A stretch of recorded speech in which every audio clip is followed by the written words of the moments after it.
Ford Expedition 2018 року 3,5 EcoBoost.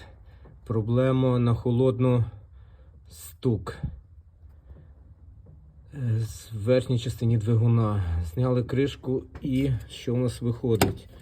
Прокручуємо розпредвал. Крутиться, все добре. Розпредвал, шестерня крутиться.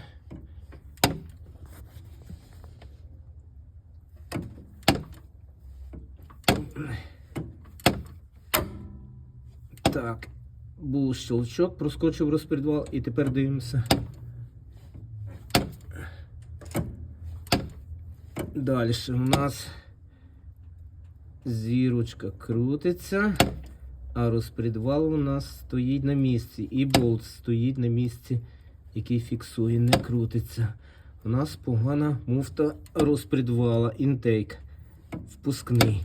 Потрібна заміна.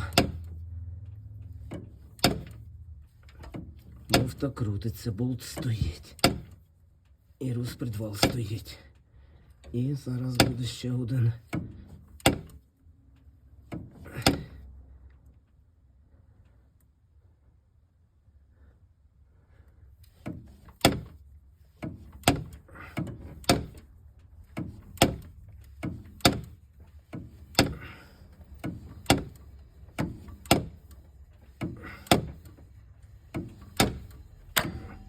Щелчок. І тепер знову буде болт з розпредвалом не крутиться.